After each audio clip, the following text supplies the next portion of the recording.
Our next guest is going to be at the National Black Book Festival, and she's doing us one of the seminars that we have scheduled for Saturday. So she's going to come on and talk about her work and what she's going to be a little bit a snippet of what she's going to be doing in her seminar, so people can attend and meet her and learn about her books. So Tammi or Dr. Tammi Fleming, welcome to Black Authors Matter TV. Thank you so much, and thank you for having me. I am so excited to be here. Hi, Dr. Rhonda. I see you. Hey, Dr. Tammy. We've talked a couple of times, Gwen, but it is such a pleasure to be here, and thank you for having me. Thank you, thank you. Oh, you're welcome. So, tell us about just Dr. Tammi and your how you got to be where you are now, telling people about leadership. Okay, so first of all, I am Tammy. I am Dr. Tammy. I am Coach T. I'm a mother. I'm an author and entrepreneur. But most of all, I'm a Black woman who've overcome a lot of detours. And I've been able to reframe those setbacks in terms of my career and think about them now as setups. Every setback that we have could actually be a place for us to pause, pivot, and really to recalibrate and start again. And a lot of times it allows us to build resilience, to build new skills, and to see ourselves in a different light. So I think in my executive coaching work that I do at Diamond Consultants, I think about all of the folks who come to me to really help them think through their setbacks as really opportunities for setup and to really think about where your destination, where life is leading you in terms of your destination. Yes. Well, every successful person has had failures. You know, they talk about, as I've been an entrepreneur for many years, since I was in my early 20s, people talk about how successful business people, a lot of them end up having bankruptcies, they have failed businesses. You know, it takes some tries for them to get it right. And so if you don't take a chance and try to make something work, then you'll never know if you can do it or not. Right. I think your last guest actually talked about this when we talked about this idea of folks thinking that that last book was her first entree and she had already written 50 books, right? So the idea that success is overnight is really a farce, and we believe that. And if we could really reframe that and think about every successful person, and I don't like to think of them as like setbacks. They're really setups.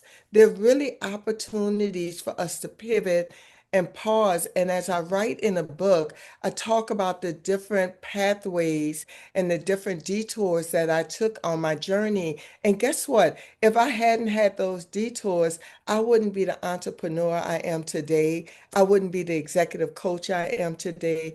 I wouldn't have written my first book that launched as a bestseller on Amazon today if I would not had those setups, that those opportunities for me to stop, pause, pivot, and start again. That's all we have to do is start again and take from our learnings. Absolutely. Absolutely. And I know we talked about this before, but um, often when it's happening to us, we don't see it with the clarity in which you just spoke it.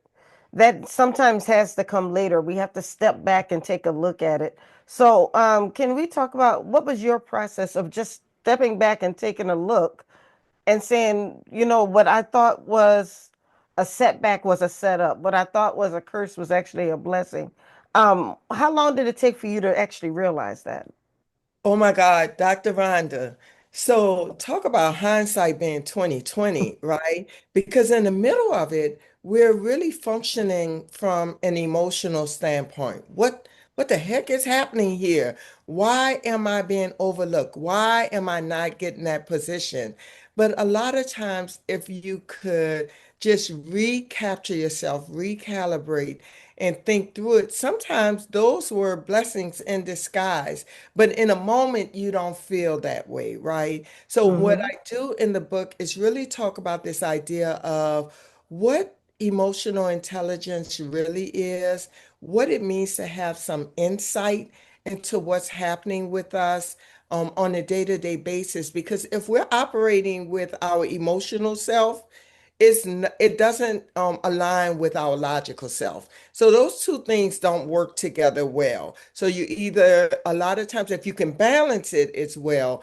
But a lot of times we're all the way on one end where we're focusing on what it makes us feel like versus what it really is. And I Right. talk about this tool I use, and I learned this through my executive coach, the three tools framework, where you tell three different stories. There's the story you would tell right now, there's the story the other person will tell, and there's the truth somewhere in the middle. Yes. So that truth usually sort of outlines like some of that emotional stuff we're carrying around from our perspective, right? So truth is very relative in these days, and you have to really think about what is it that I would tell from my perspective? What would that other person tell? What story would they tell about what just happened? And then you can try and find the truth somewhere in the middle. Yeah, sometimes when things happen, it takes years before you can really appreciate the setback and the come up or set up for a comeback.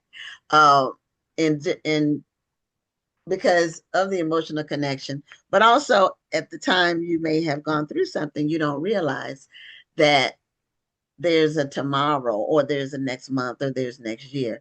I'm just gonna, and I don't do a lot of sharing on the show as far as, but what you said brought something to my memory. And years ago, see, this is years ago, so I can talk about it. But years ago, when we first started CushCity.com, which is the company, the parent company for the festival and the show and everything. So it was during the early days of the internet when everything was just like the internet was booming. Every like people were getting money left and right for different things. So we were offered $1 million investment, and we went through all the screening and paperwork and background checks and all of that. And we had a contract with the company that was going to invest $1 million. And then 6 days before the deal was to close, they said they changed their minds and they weren't going to do the deal. And so at the time, I was really devastated. I felt like I had been punched in the stomach, just the way that it happened. But then what actually turned out to be a blessing, because a year after that, and I'll say the company because they no longer exist. The company was Enron. Mm-hmm. Mm-hmm. Enron, that the big, they were like the Houston company, $1 billion, billions of dollars. Um, and they went under a year after that. And if they had bought the majority, they were going to buy a majority ownership in our company. If they had done that, we would have gone under with Enron and also been tarnished. Our reputations would have had the stink of Enron. Right. Yeah. So at Yeah. the time, I was really upset. I was really too devastated to even cry. Because I had already started spending the $1 million, in my mind, Uh-huh. Um, At least it but was just in your mind. Yeah, I know. we didn't actually have it. We were supposed to get it. But that's an example of how something can seem to be a horrible thing, but then it ends up being a blessing. Later on, you realize what a blessing it was, because when they tanked, it was precipitous. It was like overnight. One Yeah. day they were on top of the world, and the next day they were closing their doors, and the employees were all taking their belongings out in boxes. So that's just a story. I'm thinking of writing a book about some of just the pivotal points in my life, not a biography, not a memoir, but I have had some really interesting experiences. So in No, business, being in business for so long, I've had some interesting experiences. like you said, it's like a blessing in disguise. And I see Coach G, Gary McCarter is saying that it's a blessing in disguise. Like sometimes when you don't get what you think you want, you don't get what you want. You're gonna get what you need, right? Right. Right. So Mm-hmm. as I talk about in the book, there were a lot of opportunities that I thought were, when I thought I landed the dream job. I was making the money. I had a national platform. I was traveling on the company, all of those things. But it caused me to have to dim my light, right? So I had to dim my light because it was really about the organization. Not that the work of the organization wasn't important. It is still in my heart right now. But the way the organization functioned and the way the organization made me feel was really, it wasn't cool. Let me just say it like that. So in the book, I talk a lot about the individual work, but I also talk about some of the systemic barriers that we, particularly as Black women or women of color, have to deal with. And I think that every Black professional woman would sort of relate to what's in this book, but I also think a lot of our allies could benefit from the book, especially as I dive into talking about imposter syndrome and really trying to identify the behaviors so they know that it's not just about imposter syndrome. It's about those systems that make us feel like we have to keep proving that we belong over and over and over again. And once we do it, we have to prove it a little bit more. So it's about those imposter systems that we're placed in, and we're working and we're trying to accelerate and move forward, and we're not allowed to.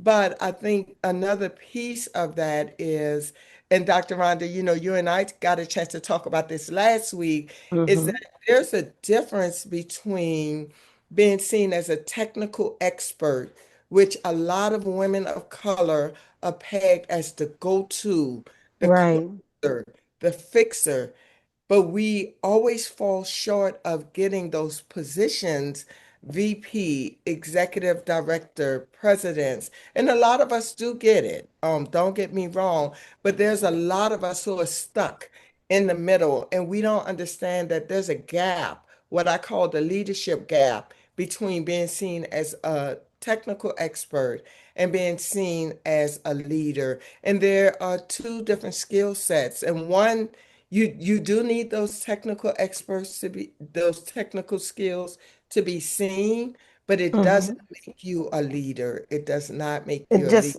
it just makes you good at what you do. It doesn't actually make you a leader. Mm-hmm. Makes you good at what you do, makes you the worker bee. And what Mm-hmm. we tend to do is we reinforce that by we continuing to get skilled up. We get more training, we get more skills. We believe in the old adage of the way we were raised, we have to run faster, work harder, do more. And what it looks like is that we're continuously being the worker bee, and we're Right. seen that way, and that is not a leader. Yeah, that Absolutely. that reminds me of people who say that they worked in a company for a long time, and then they end up hiring and training. Well, they end up training the person that ends up being their boss, or that takes their place Yeah. eventually. So, that's part of being just really good at doing a certain thing. But and you I guess I've never worked in corporate, so I've been an entrepreneur, but a lot of what you do is you can't wait for somebody to suggests you to be in a leadership role. Sometimes you have to even create your own opportunities. Yeah.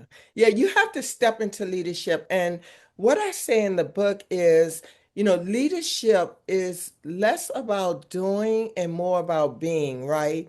So, how do you step into the role of a leader? And really, that's more internal work.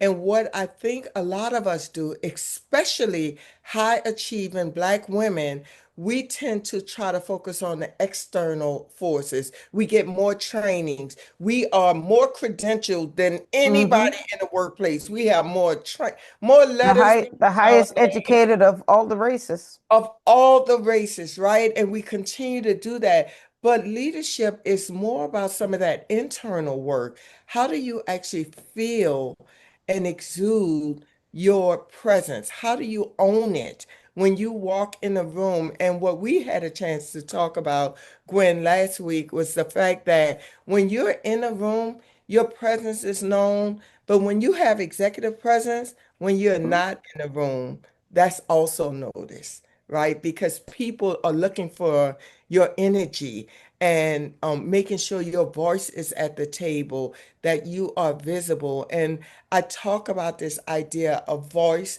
visibility, and vibe. That's the way I would describe executive presence, not I with still love that voice, the tone, visibility, and vibe.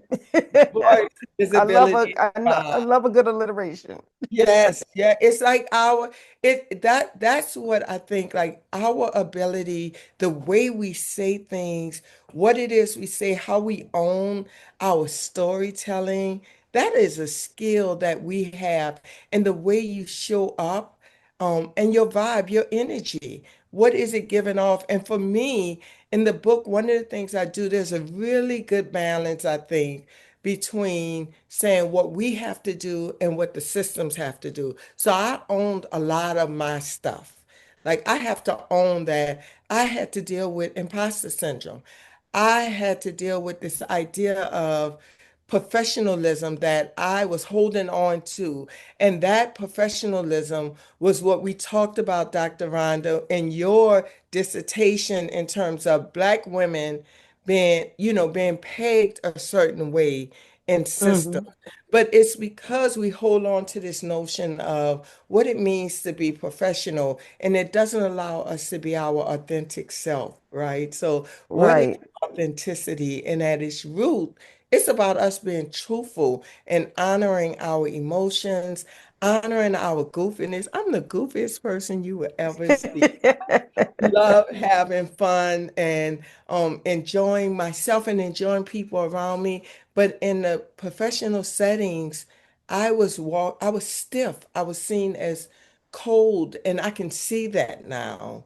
But I'm 54, girl. I'm just learning this stuff. It takes a while. You talk about a few years. It took decades for me to get that. Yeah, But you got there. leadership is also about delegating. A lot of people aren't comfortable delegating, but you have to delegate if you're in a leadership role. And you have to be comfortable telling people what to do.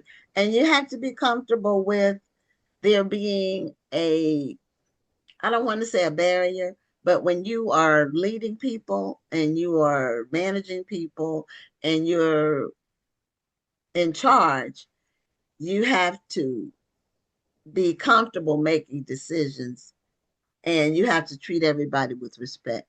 But you have to just make a decision, be good with it, and you get better at it as you uh, advance because you start seeing similar things. You start seeing situations that you've seen before. So you know how something's going to turn out if you make this decision versus another one.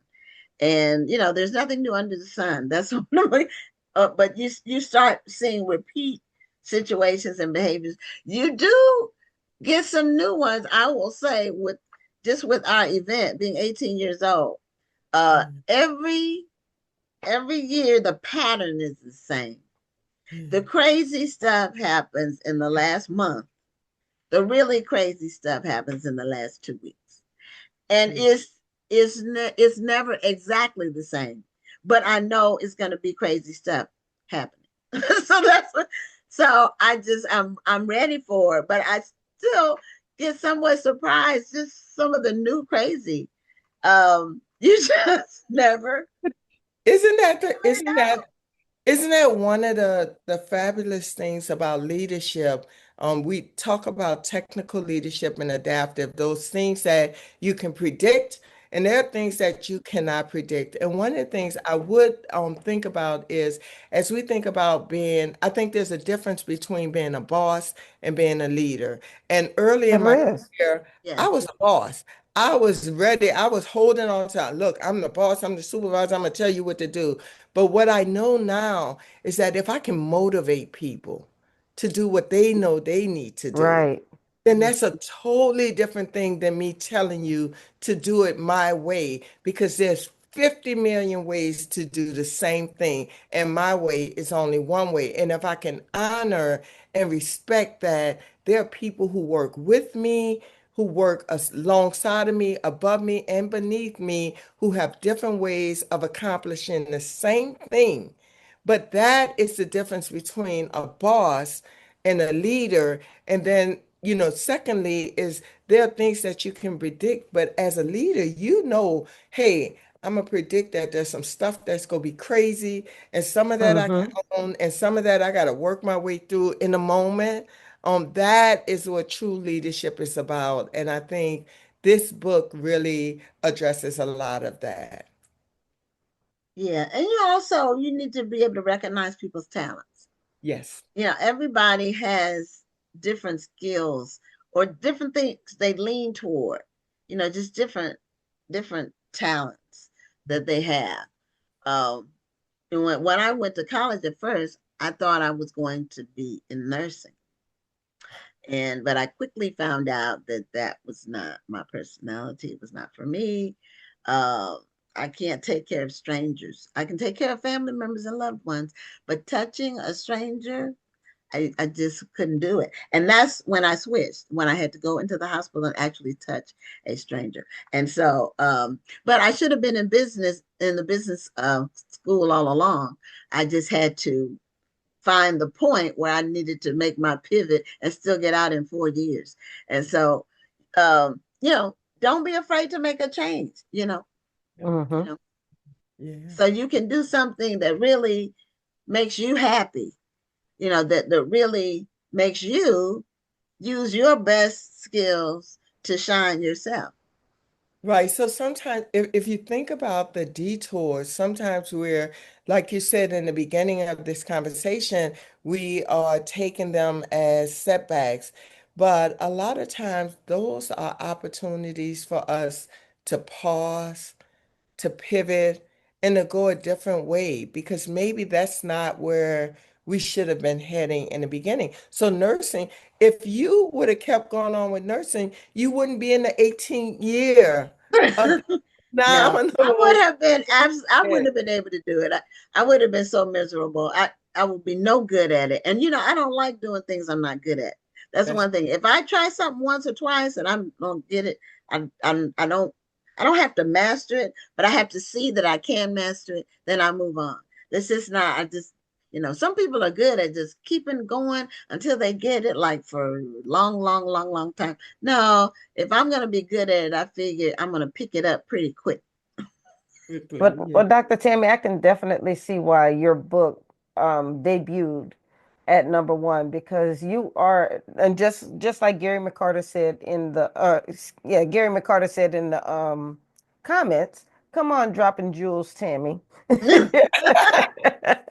But you are absolutely dropping some jewels tonight. And if you are doing it within your talk right now, I'm quite sure those jewels are in the book. Yes. Now, you're going to have a seminar at the festival. Yay! Okay. I am. So, what will people be able to do in your seminar? Of course, Yeah. they can get your book and learn, but what are some of the like? You having exercises that you do, or just not physical exercises? You know what I mean? So, just give a little rundown about what you're going to do in your seminar. Of course, I'm still working it because I'm a perfectionist. But guys, if you're listening in, the National Black Book Festival is this weekend, Thursday, October the 23rd through Saturday, the 25th. And on Saturday, we are having a seminar where I am leading, thinking about successes, setbacks, as setups for success. And we're going to really think about ideas like voice, visibility, and vibe. And we're going to do some interactive activities. I'm bringing handouts and tools to really think about the next 30 days, what you can do as an individual to really increase your voice, visibility, and vibe, and what it means to step back. Because a lot of us are technical experts and we're seen that way. And if we want to be seen as leaders, you have to step back from that role and then you have to step up to being a leader and what that looks like. So I'm very excited about Saturday, 12 noon.